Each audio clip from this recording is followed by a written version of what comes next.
جب آپ ایک مکتبہ فکر کو فالو کرتے ہیں تو نیچرلی آپ اس پہ کاربند ہوتے ہیں، آپ اس کو درست سمجھتے ہیں. جب آپ اس کو درست سمجھتے ہیں تو دوسرے میں آپ کو کچھ کجیاں، کوتاہیاں، کمیاں جی دکھائی نیچرل دیتی ہیں. یہ نیچرل ہے. نیچرل.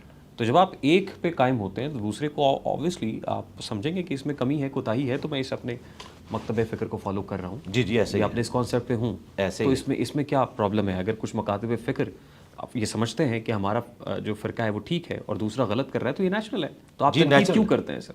مجھے ان سے اختلاف یہ ہے کہ یہ کافر کہتے ہیں اور کہتے ہیں یہ جہنمی ہے، اسلام سے نکل چکے ہیں. ان کے پیچھے نماز پڑھنا حرام، انہیں چندہ دینا حرام، ان کی مسجد میں جائیں تو مسجد والے دھوئیں گے مسجد کو.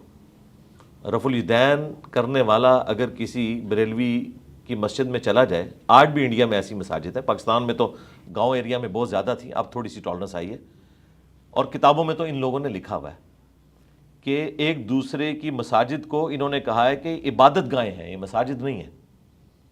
یہ اختلاف ہے. اگر یہ علمی اختلاف رکھتے نا اور کہتے کہ ان کا موقف ان کے نزدیک زیادہ بہتر ہے، ہمارے نزدیک یہ موقف بہتر ہے، لیکن ہم ایک دوسرے کے پیچھے نماز پڑھیں گے، نکاح طلاق کے معاملات بھی ہمارے آپس میں چلیں گے، خوشی غمی پہ بھی ملیں گے، ایک دوسرے کو کافر نہیں سمجھیں گے، کو ایگزسٹ کریں گے جس طرح کے ہمارے پولیٹیشنز کرتے ہیں.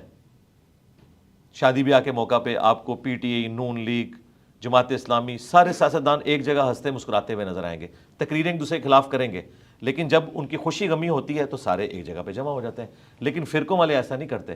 یہ رمضان نشریات میں جمع ہوتے ہیں اور ریئل ٹائم ہمارے پاس انفارمیشن ہے ان اینکرز کی طرف سے کہ جیسے ہی نماز مغرب کا ٹائم آتا ہے نماز اپنی اپنی پڑھتے ہیں. کے ایف سی اور میک ڈونلڈ سے منگوایا ہوا کھانا ایک جگہ پہ بیٹھ کے کھاتے ہیں، نماز نہیں ایک جگہ بیٹھ کے پڑھتے. اور اگر پڑھ لیں تو ان کے ساتھ والے دوسرے بڑے علماء کہتے ہیں کہ آپ نے ان کے پیچھے نماز پڑھ لی، آپ اپنا نکاح دوبارہ کریں. پچھلے دنوں مفتی منیب الرحمان صاحب، ان کے خلاف کتنی کمپین چلی ہے کہ آپ نے ایک دیوبندی فرقے کے امام کے پیچھے نماز پڑھی ہے، تجدید نکاح بھی کریں، تجدید ایمان بھی کریں. اگر مفتی منیب جیسے ماڈریٹ بندے کے بارے میں اس کے ماننے والے جو اس وقت مفتی اعظم ہیں بریلویوں کا، ان کے اپنے علماء کہہ رہے ہیں کہ آپ کا نکاح ٹوٹ گیا، تو مجھے آپ کو کس نے ایکسیپٹنس دینی ہے؟ یہ نفرتیں ان میں. علی بھائی، آپ کی امامت میں نماز مغرب ادا کی تو آپ نے ہاتھ باندھے ہوئے تھے، نماز عشاء ادا کی تو ہاتھ چھوڑ کے جی الحمدللہ. آپ امامت کر رہے تھے. کیا بتانا چاہتے ہیں؟ پریکٹیکلی یہ میں نے آپ کو نہیں بتایا، میری روزانہ کی روٹین ہے. میں فجر کی نماز ہاتھ چھوڑ کے پڑھتا ہوں، سال ہر سال سے. ظہر کی نماز ہاتھ باندھ کے، عصر کی پھر ہاتھ چھوڑ کے، مغرب کی باندھ کے، اور عشاء کی ہاتھ چھوڑ کے. میں دونوں سنتوں پر عمل کرتا ہوں. نبی صلی اللہ علیہ وآلہ وسلم سے ہاتھ باندھ کے نماز پڑھنا بھی ثابت ہے، ہاتھ چھوڑ کر بھی. اہل سنت کے ہاں، اہل تشیع تو صرف ایک طریقے پہ ایمفیسائز کرتے ہیں، ہاتھ چھوڑنے پر. اگرچہ جو ان کے ماڈریٹ علماء ہیں وہ کہتے ہیں کہ ہاتھ باندھنے بھی جائز ہیں. اور پرانے علماء نے فتوے دیے کہ ہاتھ باندھنے سے نماز فاسد ہو جاتی ہے. لیکن اس وقت جو خامنائی صاحب ہیں، مفتی اعظم ایران، ان کا باقاعدہ ریٹن میں فتویٰ ہے کہ اگر سعودی حکومت اہل تشیع کو یہ پابند کرے کہ آپ ہاتھ باندھ کے نماز پڑھیں تو ہمارے شیعہ وہاں ہاتھ باندھ کے امام کعبہ کے پیچھے نماز پڑھیں، الگ سے نماز نہ پڑھیں، امت کی جمعیت کو نہ توڑیں. تو اب وہ بھی یہ مانتے ہیں کہ ہاتھ باندھ کر نماز پڑھنے سے نماز فاسد نہیں ہوگی. تو میں پریکٹیکلی اس پہ عمل کرتا ہوں تاکہ میرے دل میں کوئی نفرت سنی شیعہ تفریق والی نہ آئے.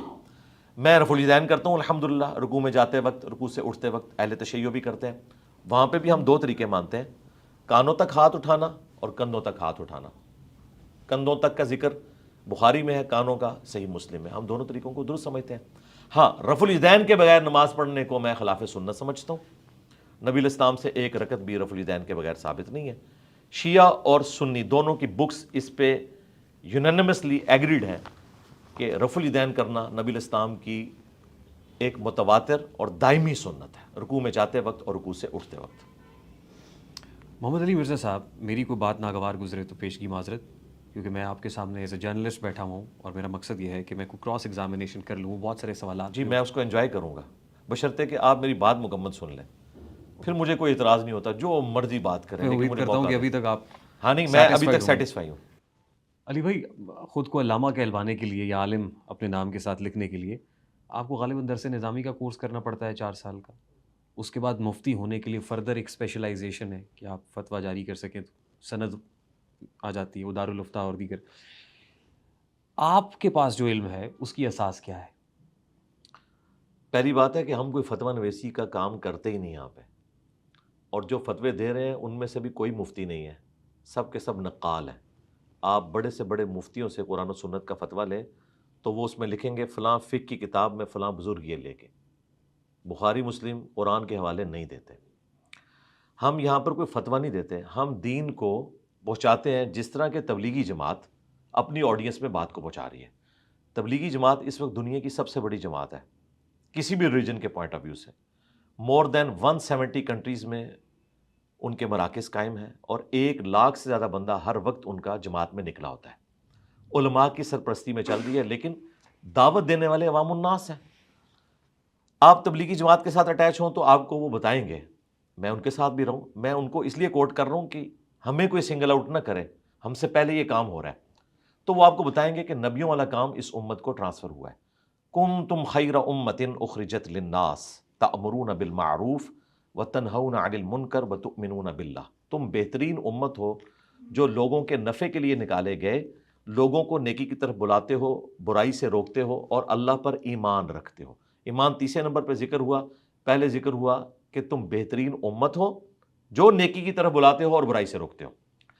اسی بنیاد کے اوپر تبلیغی جماعت ورکنگ کر رہی ہے کہ پوری امت کا کام ہے، یہ علماء کا کام نہیں ہے۔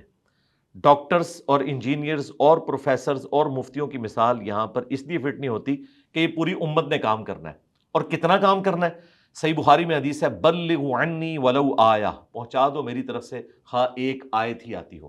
جس کے پاس ایک آیت ہے نا، اس کے پاس رسول اللہ کی ڈگری ہے، دیوبند بریلوی کی نہیں، رسول اللہ کی ڈگری صلی اللہ علیہ وآلہ وسلم۔ سن 61 ہجری میں جب ایک واقعہ ہوتا ہے، واقعہ کرب و بلا، تو اہل سنت اور اہل تشیع جو مکتبہ فکر ہے وہ تو اس وقت جنم لے لیتا ہے، 2 فرقے تو موجود ہیں، آپ کا کسی فرقے سے کوئی تعلق نہیں؟ ہاں، فکر کے اعتبار سے ہم اپنے آپ کو اہل سنت کہتے ہیں، فکر کے اعتبار سے، فرقے کے اعتبار سے نہیں۔ فرقہ یہ ہے کہ اہل سنت جو فرقہ ہے وہ اہل تشیع کو گمراہ اور جہنمی سمجھتا ہے۔ اہل سنت فکر یہ ہے کہ وہ قرآن و سنت اور اجماع امت کو اتھارٹی مانتے ہوئے اہل بیت اور صحابہ کے فہم کے مطابق اپنے دینی معاملات کو لے کے چلتے ہیں، لیکن کسی کی تکفیر نہیں کرتے، صرف ان کی گمراہی ان پر واضح کرتے ہیں۔ اور یہ ایک ایسی تقسیم ہے جو 61 ہجری میں رسول اللہ کی وفات کے 50 سال بعد ہو گئی، یہ میں نے نہیں کروائی۔ 2 گروپ بن گئے، ایک خلافت کے نظام کو لے کے چل رہے ہیں، دوسرے امامت کو۔ اس تقسیم میں اگر آپ دیکھیں تو میں اہل سنت کی فکر پر ہوں، فرقہ اہل سنت نہیں، فکر پہ۔ اس لیے ہم نے یہاں پر اہل سنت کی کتابیں احادیث کی رکھی ہوئی ہیں، لیکن اہل تشیع کو ہم مسلمان سمجھتے ہیں، اور ہماری اور اہل تشیع کی جو کامن بک ہے وہ ہم نے سب سے اوپر رکھی ہوئی ہے، قرآن اور اہل بیت غدیر خم پر بھی، قرآن حجت الوداع کے موقع پر بھی۔ رہا سنت کا معاملہ، آپ اہل سنت کی احادیث سے اسے ڈرائیو کریں یا اہل تشیع کی، 80 to 90% چیزیں کامن ہیں۔ ڈاکٹر عامر لیاقت رحمہ اللہ تعالیٰ، میں انہیں پائنیئر سمجھتا ہوں اس ماڈرن ایج میں، کہ انہوں نے میڈیا کے ذریعے جو دین کی ڈسکشن ہے اپوزٹ فرقوں کی، اس کو ایک ٹیبل پہ کروایا، یہ ان کا کریڈٹ ہے اپنی تمام کمزوریوں کے باوجود۔ اس سے پہلے لوگ آمنے سامنے نہیں بیٹھتے تھے، جب ہم لوگ کالج یونیورسٹی میں پڑھتے تھے ہم کبھی بھی کسی دوسرے فرقے کے عالم کو سننے کے لیے نہیں جاتے تھے۔ اب تو سوشل میڈیا نا، وہ ویڈیو خود بخود ہمارے موبائل میں پہنچ جاتی ہے، اس زمانے میں ایسا نہیں ہوتا تھا۔ تو عالم آن لائن جو جیو پہ لگتا تھا وہ ایک سمجھ لیں پہلا مائل سٹون تھا جو اچیو ہوا، اور اس کے بعد یہ سارے سلسلے شروع ہوئے۔ اس میں نیگیٹو چیزیں بھی چند چیزیں آئیں کہ ایک فرقے کو اوپر کر کے باقیوں کو نیچا کرنے کی کوشش کی گئی، لیکن اوورآل اس کا فائدہ یہ ہوا ہے کہ سنی شیعہ کی جب آپ گفتگو سنیں مختلف مسائل پہ، سینکڑوں اس کے پروگرام ہیں، آپ کو 90% مسائل ایک جیسے نظر آئیں گے۔ لوگوں نے سوچنا شروع کیا یار ہم تو سمجھتے تھے کہ شیعہ جو ہیں یہ کسی اور دین کے ماننے والے ہیں، اور شیعہ نے سمجھا کہ اہل سنت جو ہیں وہ اہل بیت کو نہیں مانتے، تو وہاں پر تو آپ کو کامن چیزیں نظر آتی ہیں۔